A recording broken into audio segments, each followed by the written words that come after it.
What up, y'all? Appreciate you showing up, hanging out, listening to my dumb ass. Like and subscribe.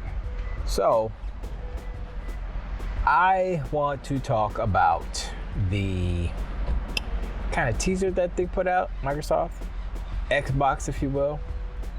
And it was teasing the showcase. But there was the glitter path from wherever, was it from the controller to the TV or something? I barely saw it. I didn't even actually watch it. I saw glimpses of it here and there. And I said to myself, well, it's probably Fable, right? Now we've heard the reports of, there's troubles with the engine and this and that and the third, blah, blah, blah, right?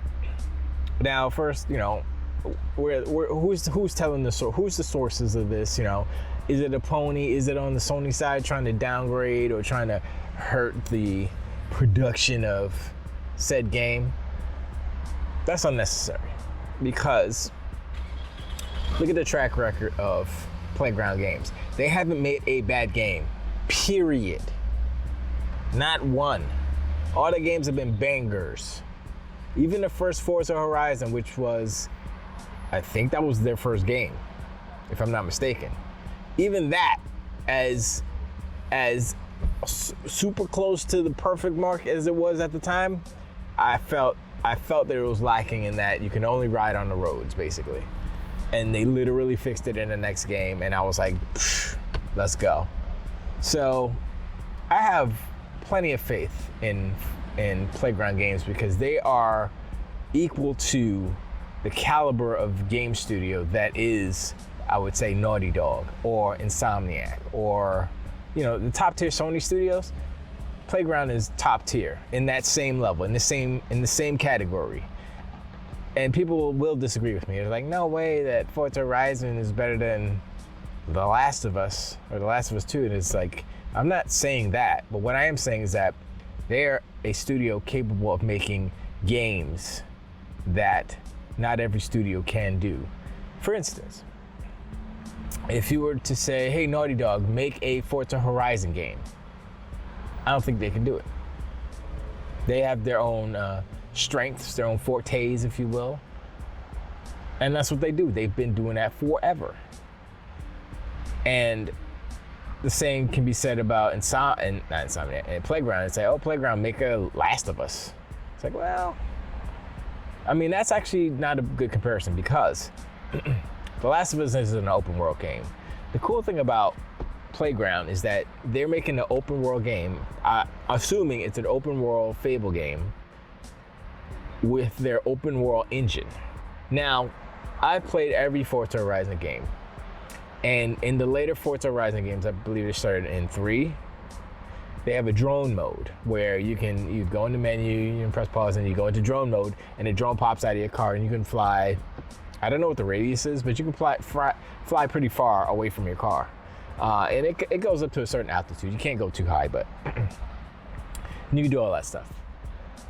And what I would do is I would take the drone and I would go through a forest area, all slow and cinematic and stuff. And I was like, this could be a RPG or something. This is what I said before they even announced that they were making Fable. I said, this could be an RPG. I could just put a couple characters. And the thing is, the Forza Horizon map as an open world racing game is a good size. It's not too big. It's not too small. It's it's a good size.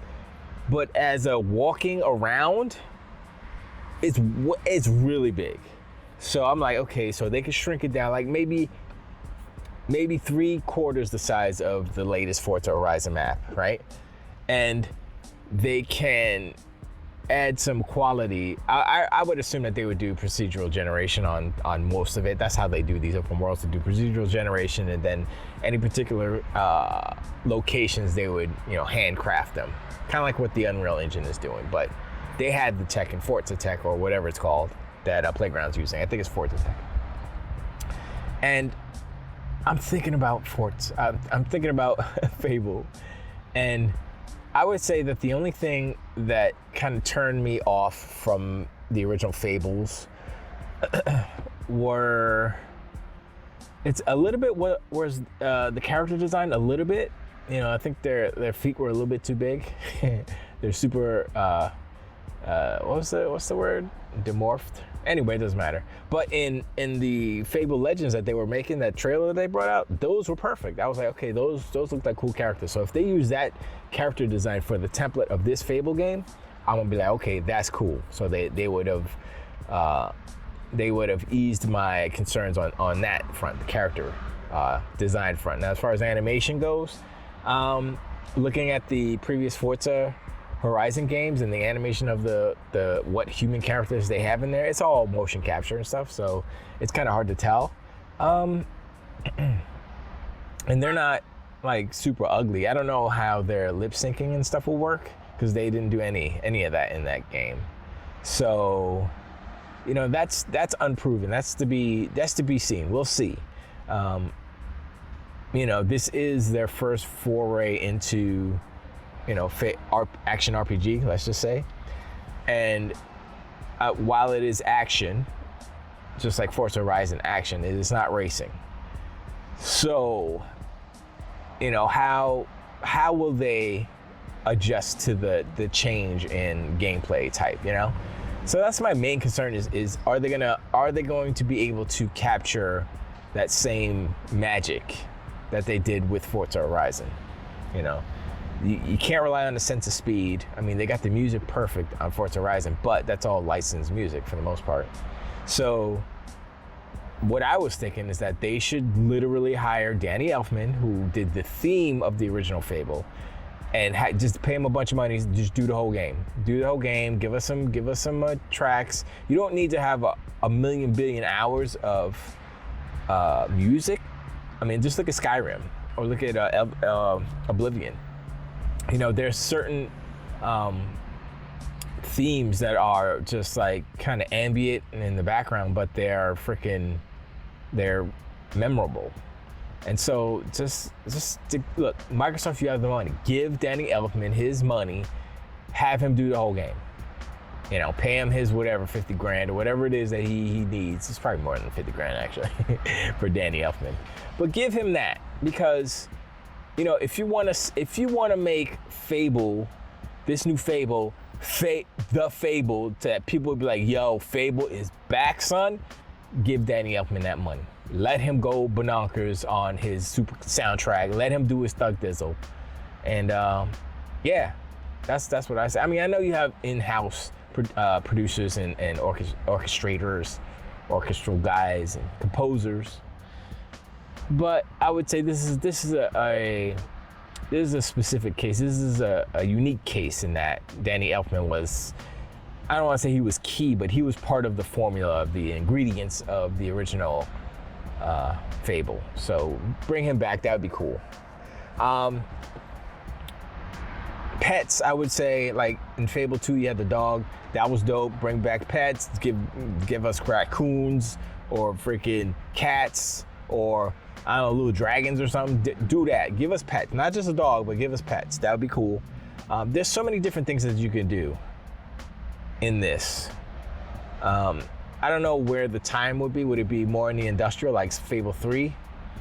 I mean, I think that might be, I think they should take some lessons from Tears of the Kingdom, because there's something to be said about magic and technology and the ability for the player to have kind of control over certain gameplay aspects. And so if you do something like that, like just say a Banjo-Kazooie nuts and bolts type of thing, and you add that builder element into Fable, which I would assume be a single player game, so you could do that. You could do the building and all that stuff. Unless you want to do some multiplayer servers, that's fine. You guys could do that. And that's the cool thing about Microsoft, is that their ability to do multiplayer on games that would not usually have it is there because of their history and knowledge and experience in multiplayer gaming. Unlike Sony and The Last of Us 2. Anyway, factions. Man, I'm still not over Bungie just slapping them. Let's get out of here with that. Anyway, Fable. I hope they have a creative character. And I hope that you're not part of the story, how oh, the first Fable is your sister. She was blind and she was on the dark side, or I forgot what it was. It was okay, but I think there needs to be something bigger. Fable is Albion and all that stuff. I think it's so wide open that it doesn't need to really hang on those original games as tropes, if you will.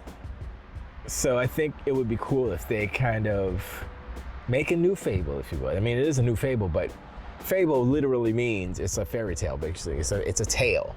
So create a nice, cool tale. You're just the unnamed protagonist. Fill in the blank. That way you can have the character creator, and it'd be cool. I'd enjoy. I'm gonna enjoy it anyway because I believe Playground Games has the skills to just make games. And their release cadence is ridiculous. They've been putting out Forza Horizon games every 2 years for however long, and they've been bangers, son. Every one has been better than the last one. So, and Fable's taking more time because it's their first type of game like this. But that's to be expected. As long as it ain't whack, then let's go. But let me know in the comments. You think Fable will be at the showcase? You think it's gonna be good? You think Danny Elfman should do the entire soundtrack? Wow. Soundtrack? Yes. What else? I don't know. Any other questions? Let me know in the comments below. And appreciate y'all. And I'll see you on the next one. Took the wait.